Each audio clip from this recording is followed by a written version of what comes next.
In a diner in South Salt Lake, Utah, a broken 65-year-old man in a white suit set a pot of chicken on the counter and asked the owner for a taste.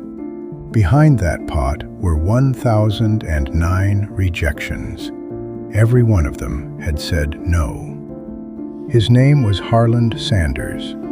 He had a Social Security check for $105, a recipe he had built over 10 years, and a car he had been sleeping in. Today, I am going to show you why persistence is a financial skill, and why Robert Kiyosaki names Harland Sanders as the human proof of it. Harland David Sanders was born in 1890 in Henryville, Indiana. His father died when Harland was 6 years old. His mother went to work in a tomato canning factory, and Harland, at 6 years old, was told to cook for his younger brother and sister. He was making bread from scratch before most boys can tie their shoes. He left school at 12, and what followed was the resume of a man who could not sit still and could not catch a break. Farmhand, streetcar conductor, army mule tender in Cuba, blacksmith's helper, railroad fireman shoveling coal into the fireboxes of steam locomotives. Then the careers meant to lift him out. He tried to become a lawyer, studying law by correspondence, until he got into a fistfight with his own client in a courtroom and torched his practice. Insurance salesman, fired. Ferry operator on the Ohio River. The ferry business collapsed. Tire salesman. The company went under. By the time he hit 40, Harland Sanders had failed at almost every career an American man could try. Then, in 1930, he took over a service station in Corbin, Kentucky, just a gas station on a highway. And because travelers were hungry and there was no restaurant nearby, he started cooking meals for them on his own kitchen stove. Fried chicken, mostly, country ham, vegetables from a Corbin garden. Word spread. He bought a pressure cooker to speed up the frying, a machine most cooks were afraid of because early pressure cookers had a habit of exploding. Sanders was not afraid of it. He tuned it, he tested it, and he found that pressure-fried chicken was faster, juicier, and better than anything a skillet could produce. Then, for 10 years, he tinkered with the seasoning. 11 herbs and spices, adjusted, argued with, tasted, and rewritten hundreds of times. By 1940, he had what he called his original recipe, locked in his head, never written down in full. The governor of Kentucky named him an honorary Kentucky colonel, not once, but twice, in 1935 and again in 1949. He started wearing the white suit and the black string tie in public. He looked like a man who had made it. He had not, because in the mid-1950s, the United States built the Interstate highway system. A new road, Interstate 75, cut straight through Kentucky and bypassed Corbin. The travelers stopped coming. The service station died. Sanders auctioned off his business. He was 65 years old. His only income was a Social Security check for $105 a month. Most men, at that age, in that condition, retire. They fish. They watch television. They wait. Sanders bought a used car. He packed his pressure cooker into the trunk, along with a bag of his seasoning mix, and he started driving. From town to town, restaurant to restaurant. He would walk into a diner, ask the owner if he could use their kitchen for 20 minutes, and cook a batch of chicken for them to taste. If they liked it, he offered a handshake deal.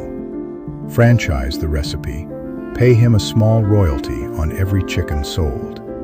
4 cents, 5 cents, whatever the diner could carry. He slept in his car most nights. He ate the samples he was cooking. And he heard the word no over and over and over. The most quoted figure in his own life story is that he was rejected 1,009 times before he heard his first yes. Some accounts say 1,010. The exact number is disputed. The point is not. He was in his mid-60s, broke, sleeping in a car, and getting doors slammed on him 1,000 times. The first yes came from a man named Pete Harman, who ran a small restaurant in South Salt Lake, Utah. Pete tasted the chicken. Pete said yes. That handshake became the first franchise. Within 7 years, there were 600 locations. Within 14 years, Sanders sold the company to a group led by Jack Massey and John Y. Brown Jr. for $2 million, worth about $20 million in today's money. He remained the on-screen face and brand ambassador of the company until he died in 1980 at the age of 90. He was buried in Louisville, Kentucky, in his white suit and his black string tie. Now, in Rich Dad, Poor Dad, Robert Kiyosaki has a chapter called Overcoming Obstacles, Chapter 7. He names 5 obstacles that keep financially intelligent people from becoming financially independent. Fear, cynicism, laziness, bad habits, arrogance. And in that same chapter, he holds up men like Colonel Harland Sanders as human proof that the obstacles are beatable. Because Sanders faced all 5. Fear. Sanders was 65, broke, and 1 bad month from homelessness. That is not entrepreneurial excitement. That is fear. Kiyosaki says, the rich do not feel less fear. They act while afraid. Sanders drove across America with his pressure cooker in the trunk of a car he was sleeping in. Cynicism. 1,009 rejections. Every no is an argument for why the plan is wrong, why the world does not want it, why you should quit. Cynicism, Kiyosaki says, is not skepticism. Cynicism is fear dressed up as intelligence. It sounds smart when it tells you to give up. Sanders kept driving. Laziness. Kiyosaki's definition of laziness is not lying on a couch. It is staying busy, avoiding the thing you actually need to do. Sanders did the opposite. The uncomfortable thing was walking into a stranger's kitchen at age 65 and asking to cook. He did it 1,000 times. Bad habits. Sanders replaced the habit of quitting with the habit of the next diner. When one owner said no, he did not go to a bar. He went to the next diner. Arrogance. Sanders was a Kentucky colonel with a title. He could have decided he was above the road. He was not. He asked for kitchen access from 20-year-old cooks. And this is why Kiyosaki names him. Because financial intelligence, in Kiyosaki's framework, is not the accountant's IQ or the lawyer's IQ. It is the emotional IQ to keep moving after the world says no. If this framework is starting to change how you look at your own no's, do me one favor. Hit that subscribe button right now, because Season 2 of Yield Tales walks through every chapter of Rich Dad, Poor Dad, one historical figure at a time. One click, then come back. There is something quietly devastating about the Sanders story when you set it next to the other men in this book. Ray Kroc bought dirt. He built an asset column of real estate under a burger chain. Alexander Graham Bell built the fence, the patent, before he built the empire. Sanders had neither. He did not have a real estate empire. He did not have a patent. The recipe was never protected as a patent. It was protected only by his refusal to write it down and his refusal to hand it over cheaply. He did not have investors. He did not have a bank line. He did not have financial IQ in the accountant's sense of the word. He had one thing. He had the emotional refusal to accept a no as final. And that is the uncomfortable question this episode leaves behind. If Sanders had died at 65, he would have died a failed service station operator with a social security check. Everything the world came to know him for, the empire, the franchise model, the recipe that generations have grown up on, every bit of it happened after the age at which most men are told they are done. I will be honest, I have quit things at 30 that were easier than what Sanders started at 65. Most viewers have. Bell invented the money. Sanders proved the money is nothing without the man who refuses to quit. So how do you translate this into a life you can actually live? 3 concrete moves you can start practicing today. Move 1. Count your no's. Most people, when they get 5 rejections on something they care about, quietly conclude it is not working. 5. Sanders got 1009. Before you quit any project, any pitch, any career move that matters, ask yourself this: how many no's have I actually collected? If the number is under 20, you have not yet earned the right to conclude. Move 2. Build the offer, not the pitch.